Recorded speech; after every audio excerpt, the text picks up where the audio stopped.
2 years after the murder of two of Brazil's highest-profile environmental activists, those accused of the killing are finally being put on trial. But why do so many similar murders go unnoticed? You're watching Inside Story Americas from Washington.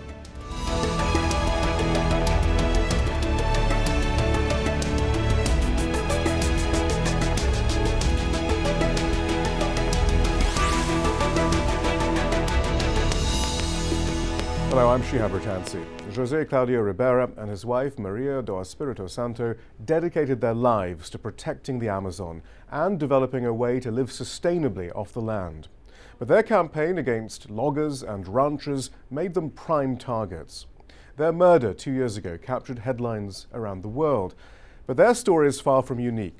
A report released last year by the environmental advocacy group Global Witness found that between 2002 and 2011, more than 300 environmental activists have been killed in Brazil. And it's very rare that anyone is held accountable. As Al Jazeera's Gabriel Elizondo reports from Marabá, Brazil, that's precisely why the trial against those accused of killing Claudio and Maria is so important. José Claudio Ribeiro de Silva knew he was a man marked for death. Vivo da floresta. I will protect the forest at all costs, he told an audience at a conference in 2010. That's why I could get a bullet in my head at any moment. 6 months later, that is exactly what happened, as he and his wife, Maria do Espírito Santo, were gunned down not far from their home. They had spent nearly a decade running a cooperative in an Amazon reserve that harvested nuts and oils. They spoke out forcefully against illegal logging and ranching, two of the biggest drivers of Amazon deforestation. Their murder sparked outrage in a country with a long history of violence against environmental activists. The man accused of ordering the killings and the two gunmen were arrested in September 2011. All three deny the charges, but prosecutors say they targeted the couple over a land dispute. Family members are hoping for closure. There is not one single day that we weren't expecting this trial to finally arrive. I have mixed feelings, but I just hope that good things happen for our family, because we've suffered a lot.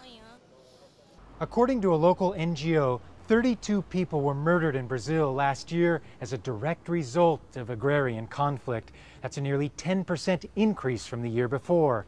Much of that criminality happened in this part of the Amazon region where José Claudio Maria used to live. Right now in Brazil, there are nearly 400 human rights or environmental activists that are living under death threats. It's too late to change the fate of the couple who defended the Amazon and died for it, but a jury and judge could send a powerful message that those who carry on their fight will see justice. Gabriel Elizondo, Al Jazeera, Marabá, Brazil.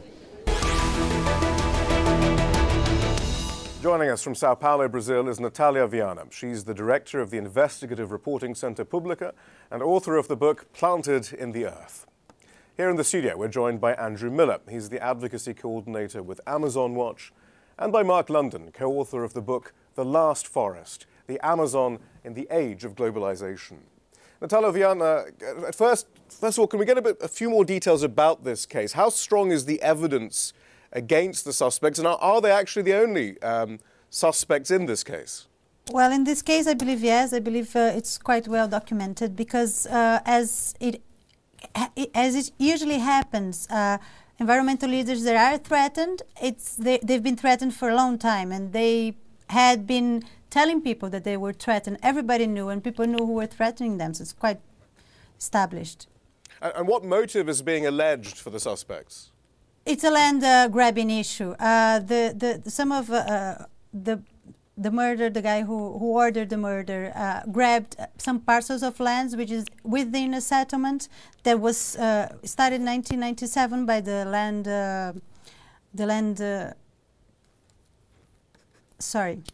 by INCRA, the Land Institute of Brazil, for people to live sustainably, extracting oil and nuts from it. Some people left the land, some people stayed there, but this guy grabbed some parcels of land, claiming it to be his, and in the meantime, he threw out some of the families. His aim was to just do logging in a forest reserve, which is why Zé Cláudio and Maria were so strongly opposed to him. And clearly that goes against the rules of a forest reserve like this, and yet it was reported that in December of 2011, a few months after José Claudio's murder, the suspect actually was granted rights over the land that he took for logging. Yeah, recently this news came out again, and INCRA says the process is not finished, but the land is still being processed, and it's not clear who is going to end up with the land. All right. Maybe his, yes. Andrew Miller, I mean, this raises a number of questions, even beyond, the killing of environmental activists, which we'll get onto. But if the state is going to set out parcels in the Amazon for sustainable development, why then are they not being protected and regulated, even here in these much smaller parcels of land than the rest, let alone the rest of the Amazon? Yeah, well, I mean, we see the extractive reserves. We also see indigenous territories, which are large extensions around Brazil. Actually, you better explain that term, extractive reserves. I mean, so this is, what's the principle behind it exactly? Well, the principle is a sustainable use of the forest without having to log it. And so extracting different kinds of existing resources like Brazil nuts, as was the case with Claudia and Maria, rubber, other kinds of extraction, economic production, which doesn't involve chopping the forest down itself. So we have these reserves. We also have indigenous territories. We have different kinds of natural protected areas. But I think in current day Brazil, unfortunately, we're afraid that these kinds of protections are being weakened in favor of different economic interests, in favor of logging interests, in favor of large land interests, in favor of mining.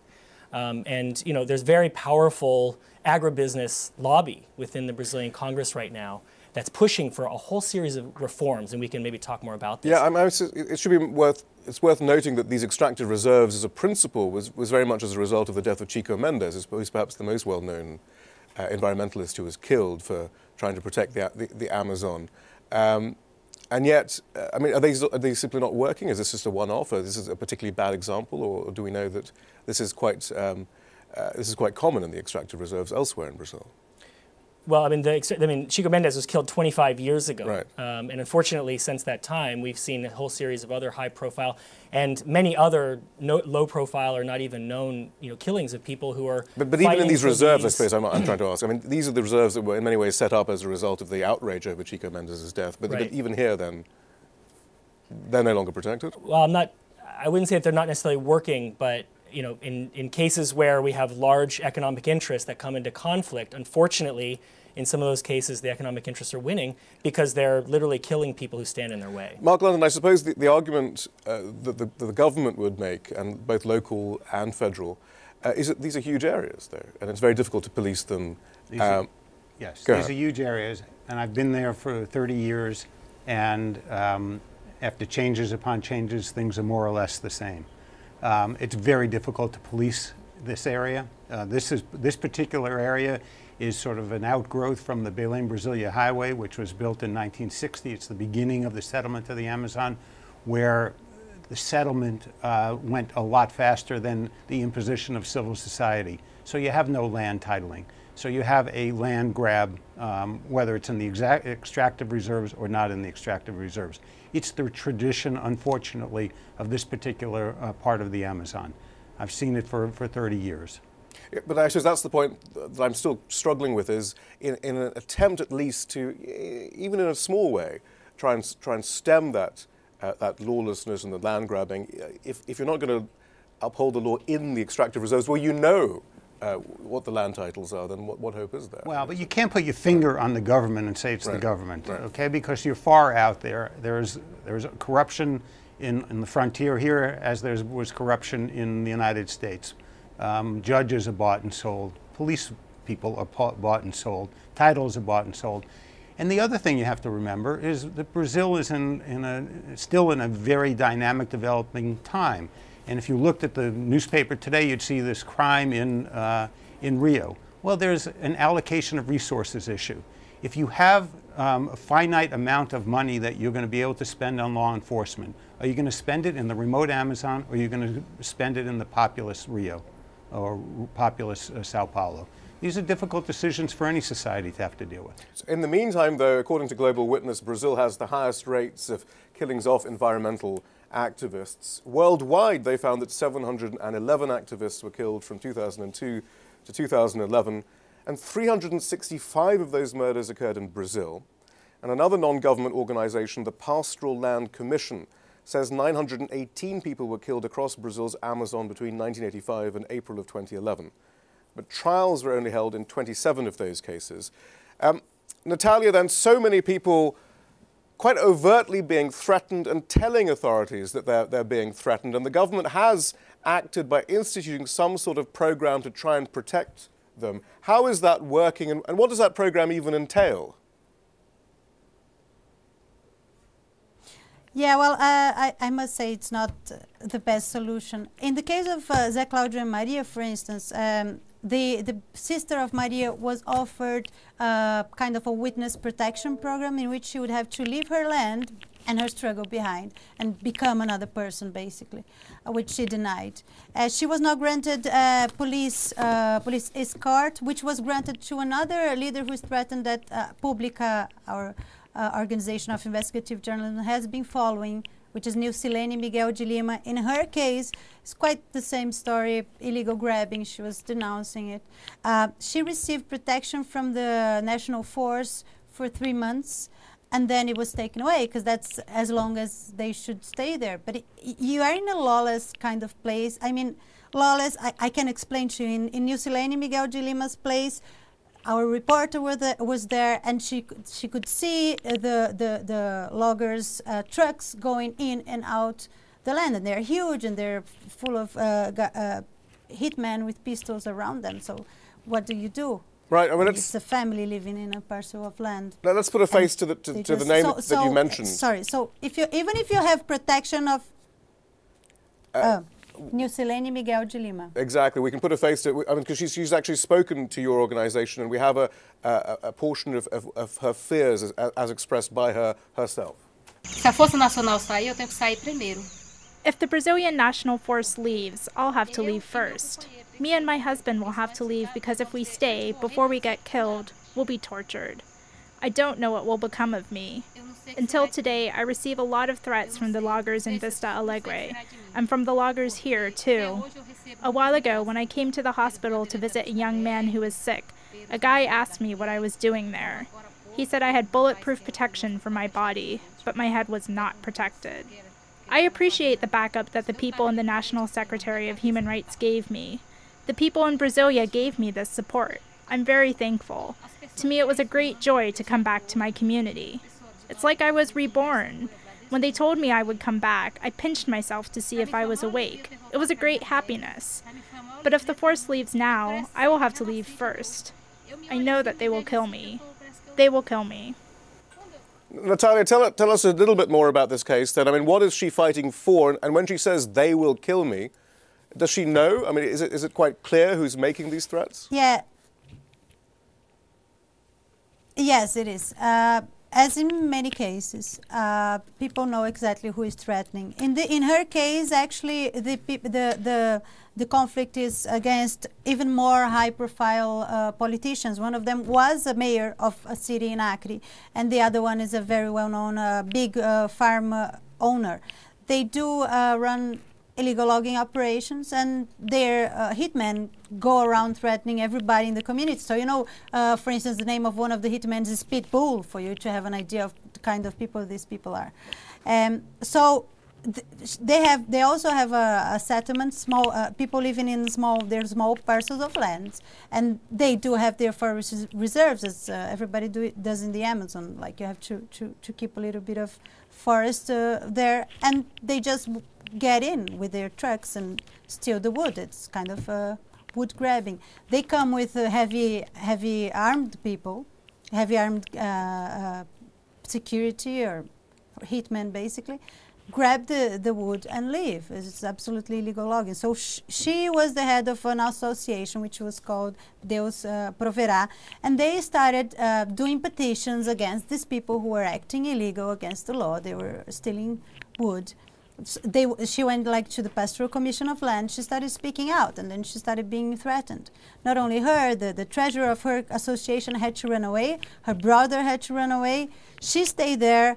She had to run away. Then she received police protection, and she was back there for 3 months with police protection, and then it was over because that was the mandate of the protection. And then she had to leave again. Right now, at this moment, she's kind of on the run. She's in a non-reviewed location outside of her land.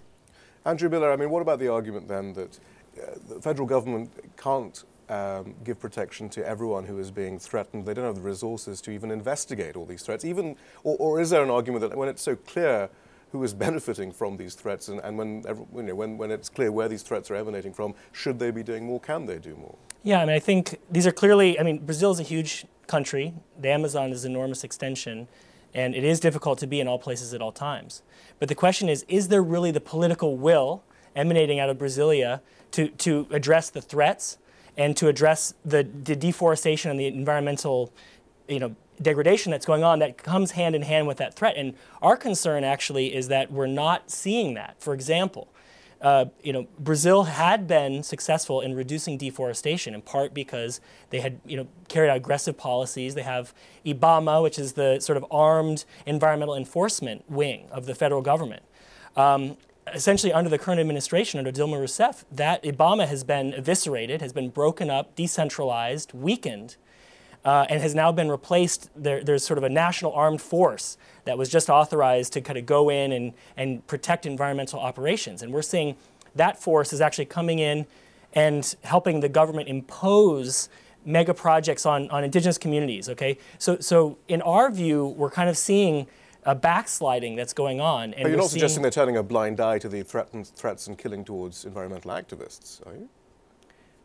Well, I mean, until we start seeing widespread cases, or widespread trials, real application of resources, not just in the high-profile cases. I mean, Claudio and Maria were on Al Jazeera. They got international attention. So yes, there's a trial going on.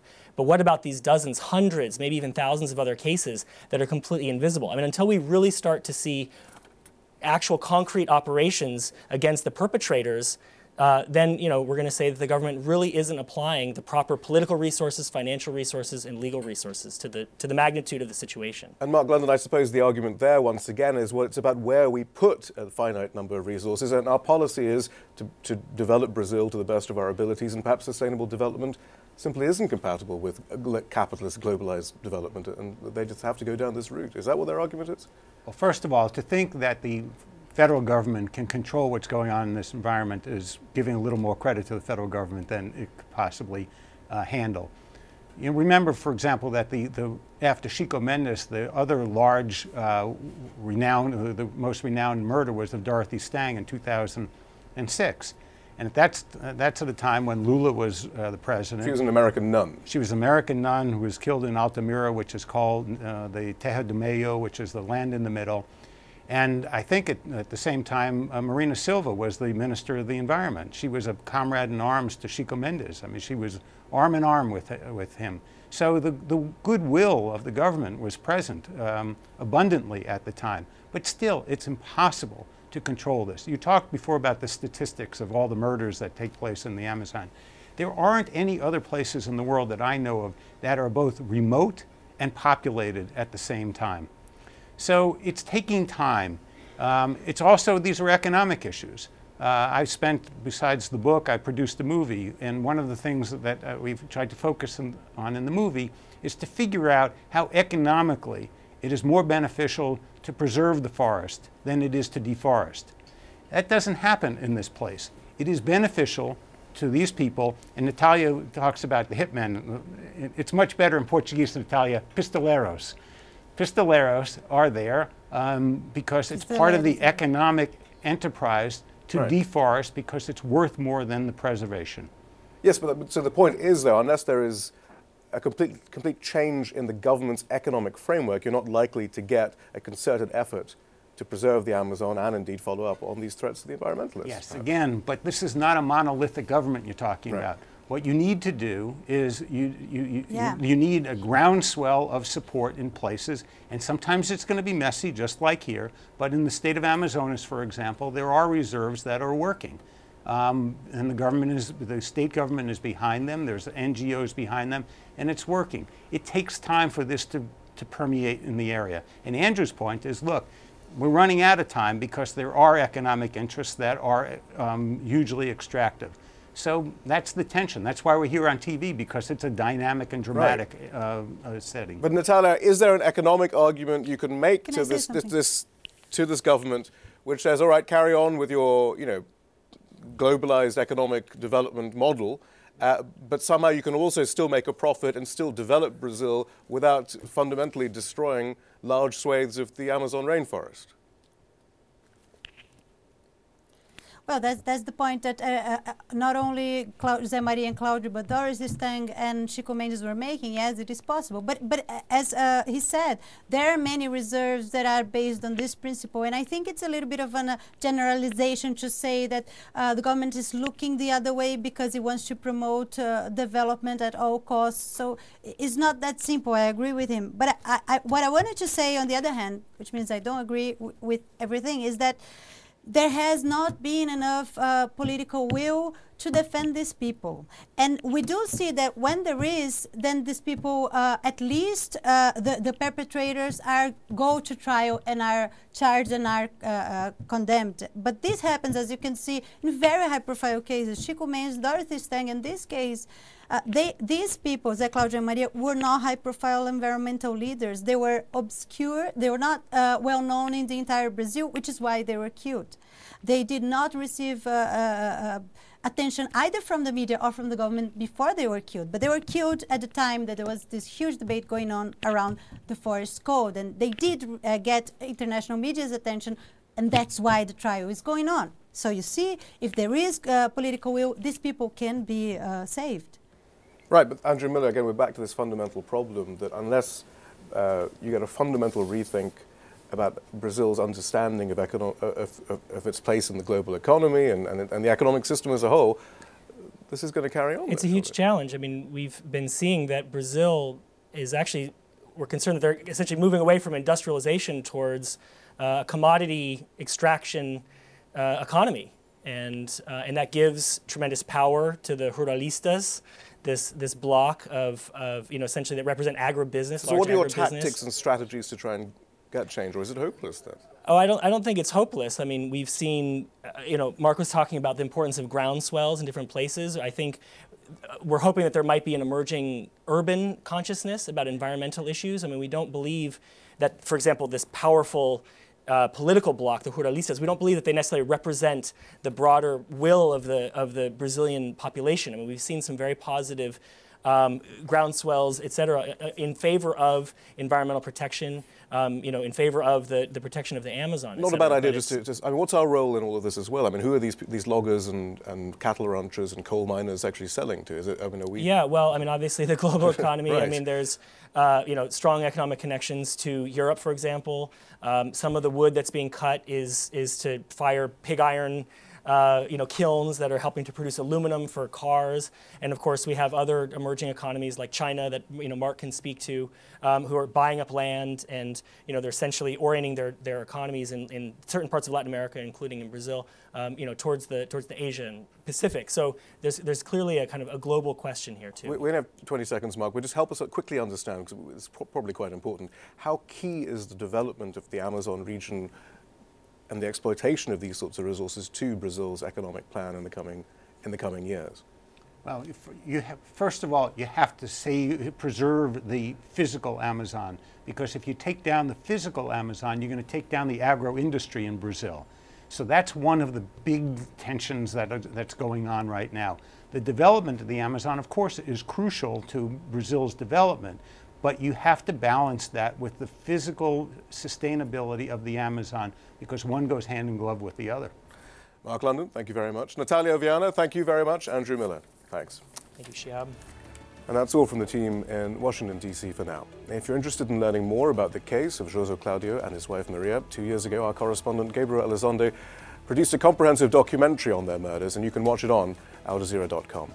Don't forget to follow us on Twitter and Facebook, where you can find more information about Inside Story Americas. And we want to hear from you. Share your ideas with us on Twitter. Our handle is AJ Inside Story AM.